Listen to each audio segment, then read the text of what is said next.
So I just want to say, number one, thank you for hanging out with us today. This is just the beginning. There was I'm kind of like a product of the '60s, but not. I was born in 1957, so I understood a little bit about the '60s. But the thing about it is, I also understand what it is to have a movement versus some activity. People say, well, how many roundtables I got to come to before things start happening? I don't know. How many times did Dr. King have to give a speech before? I don't know. If you're part of a movement, just what did it take? Just what did it take? So I see with 650,000 people coming out of the prison system per year for the next 10 years, and 65% of those folk going back are probable to go back within a 2 to 3 year period of time. And now most people understand the cost of incarceration because that's what we hear about all the time. Yeah. We hear about the $30,000 a year, $25,000 a year cost that it costs the taxpayers for a person that goes back. But people don't ever recognize the cost of victimization. Yeah. See, attached to every crime is a victim. Amen. Okay, so it's a double cost. It's the cost of incarceration, but also the cost of victimization. But that kind of is under the radar. People don't really talk about that a lot.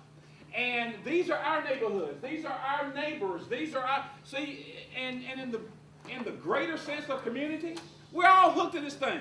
We're all tied to each other. If somebody hurts, we all kind of hurt. And as a chain is no stronger than its weakest link, a community is no stronger than its weakest member.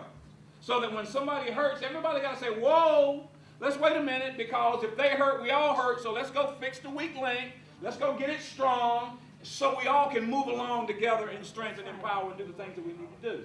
So our community successes effort with this piece is to act as a support system. We don't do the housing necessarily. We don't perform the substance abuse training necessarily. We don't do the counseling necessarily. But we want to bring the people together that do that. We want to act as a food line of sorts. If you think about a grocery store concept, that's kind of like we are. Food line, they house all these products that other people bring in, but Food Line is not in the potato chip business. Okay, but they house Frito-Lay.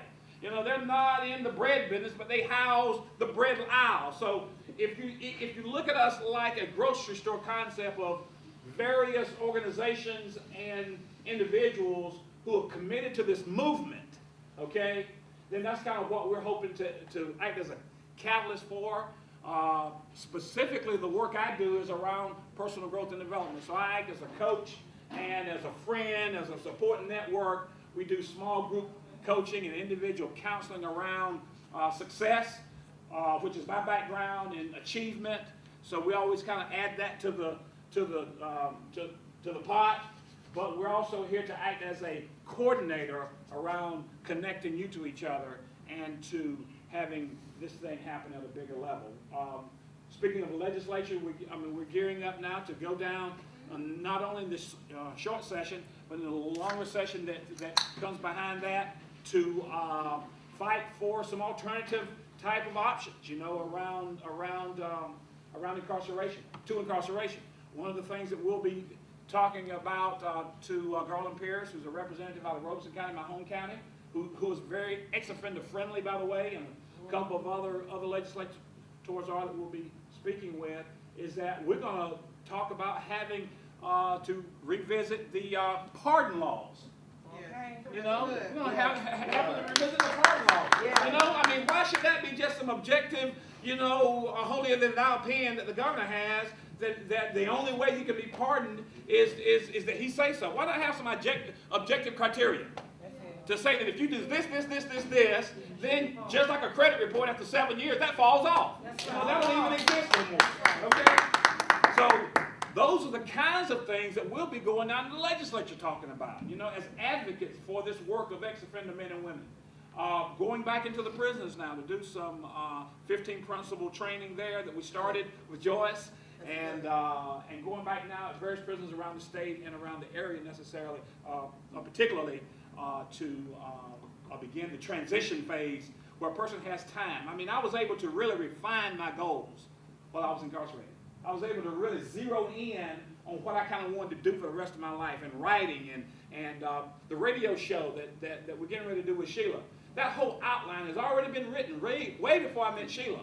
So that when they asked me to put together the programming for 6 months, they said, well, now you go back and put the programming together and kind of come back. Like, that's going to take me so long time. You know, I said, well, you want to go to my car? Because I got that. I did that on a prison bump. You know, when I had time to think about it. And think about the Success Institute that we're going to build in the next 5 years and all those kinds of things. So I really appreciate y'all being a part of this. But this is just the beginning. This is just the beginning of a greater movement, and that's what it is. It's a movement. And there's no telling where this thing is going to go.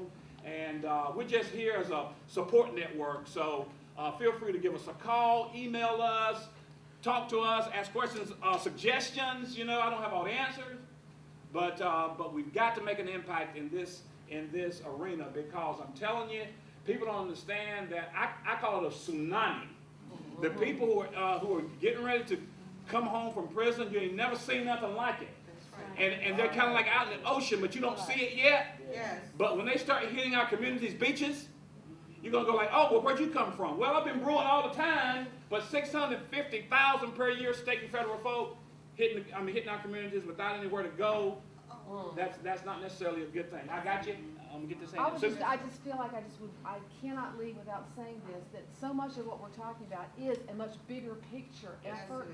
And I invite everyone here to at least investigate and hopefully join with us in the Southern Faith Labor Alliance. Dennis, I don't know if you know about that, but Pastor Longfire and I are in it.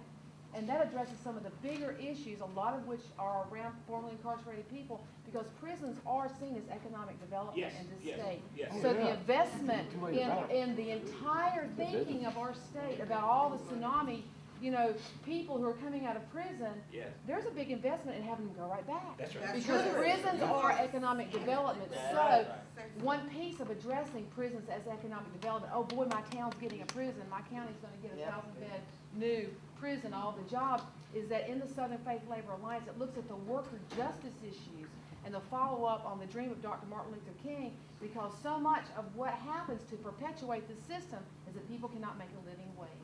They'll get a job. Right. You can get them a job for $7 an hour, $7.50 an hour, but you can't live on that. And so you can try, but ultimately a lot of people out of desperation will be driven back to the criminal means to live, which is perpetuated by the bigger system, which says that's okay because prisons are good business. Yeah. So anyway, Southern Faith Labor Alliance, if you want to know about it, ask me after the meeting. Have a speaker come here too, I would say. Help me out for this, yeah. That's what I'm talking about. See, I wouldn't have known that had you not shown me. I love it.